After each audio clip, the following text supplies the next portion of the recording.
I always feel bad for the father in this gospel. And I know it's just a parable, but all the father wants is to have both of his kids with him. And one of them leaves, and then he comes back. And in the very act of him embracing the son who returned, he runs the risk of losing the son who stayed.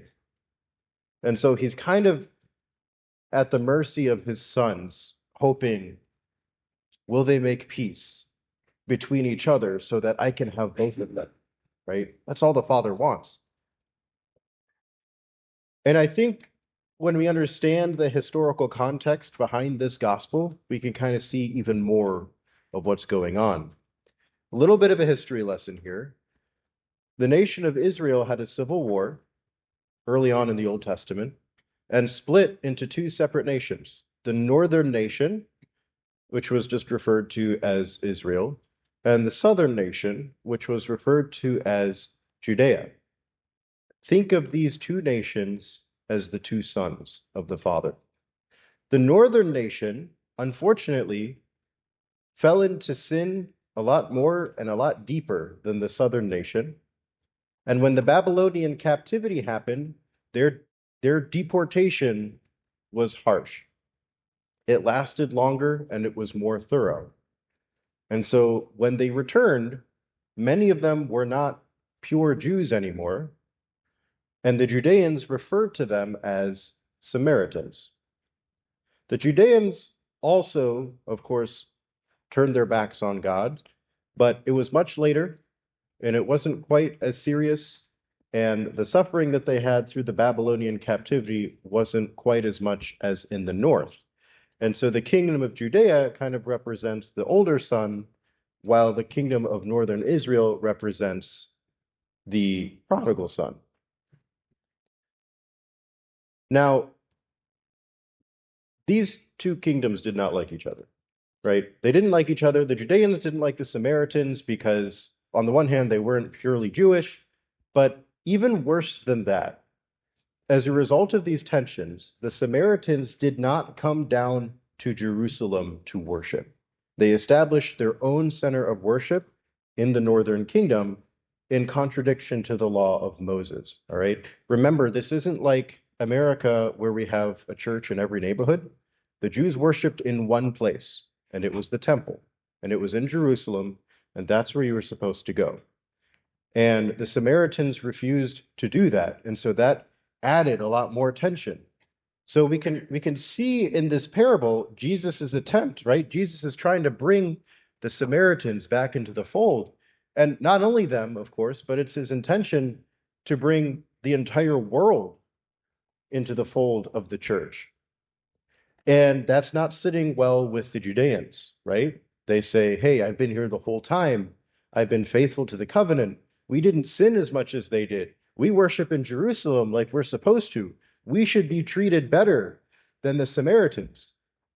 And Jesus here is kind of playing the role of the Father, which is, I just want you both. I just want you both to come into the fold. It's really easy for us to look at this gospel and think that these two sons are very different from each other.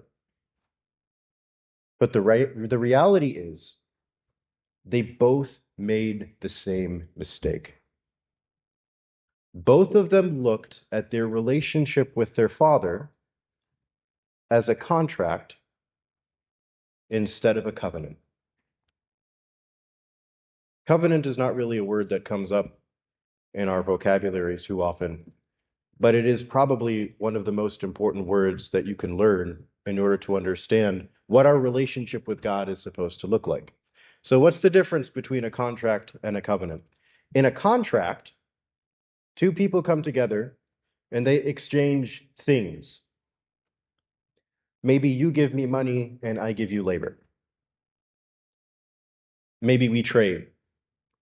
You give me a holographic Charizard and I give you a holographic Blastoise or something, right? It's a trade, and it's an exchange of goods. A covenant is not an exchange of goods, it's an exchange of persons. It's not I give you what I have and you give me what you have. It's I give you myself and you give me yourself. And the result of this exchange is that someone who is not a part of your family anymore now becomes a part of your family. That's the result of a covenant. When a father adopts a child, that's a covenant. When a man and a woman get married, that's a covenant.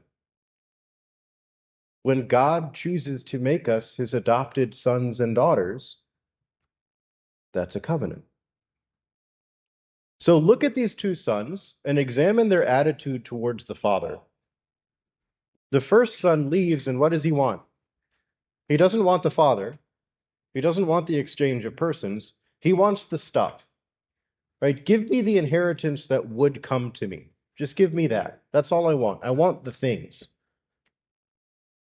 And he takes it and he leaves. And then he comes back.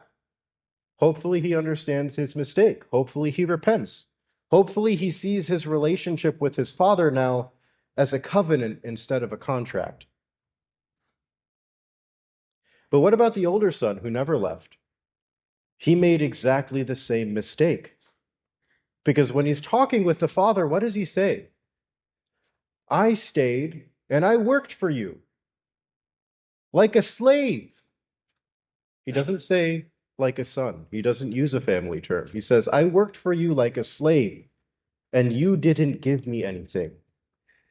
Can you hear the contract language there? I did something for you. Why didn't you do something for me?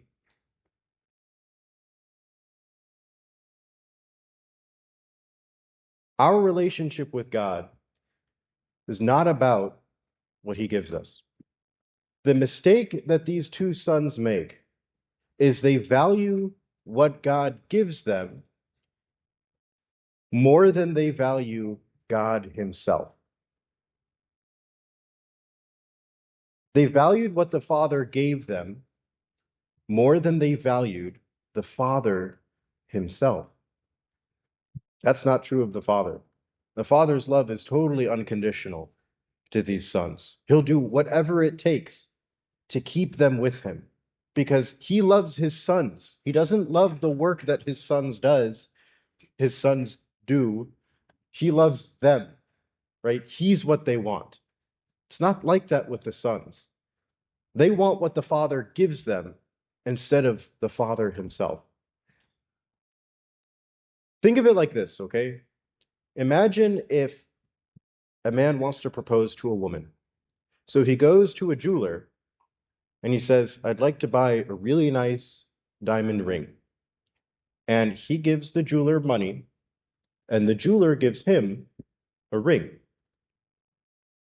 Did the jeweler just propose to him? No. That's a contract. I know he gave him a ring, but that's a contract. It's not a covenant. But then this man takes this ring and goes to the woman that he wants to propose to. And he gets down on one knee and he opens up the box and he says, You're the love of my life. Will you marry me? And this woman looks at the ring and it seems like she doesn't even hear the question. And she says, What a beautiful ring. Thank you so much. And she takes the ring and walks away. It's funny because we can all see what's wrong with that. It was never about the ring. The ring was a gift that symbolized that this man wanted to give himself to her. He's not just giving her a ring, he's giving her himself. And he was hoping that she would do the same. Our relationship with God is a covenant. Our Lord sat down on a table and said, I give you myself. This is my body given up for you. And God gives us all sorts of abundant blessings and good things because he loves us.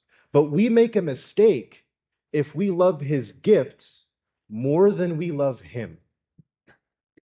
Because the most precious thing that God ever gave us was himself.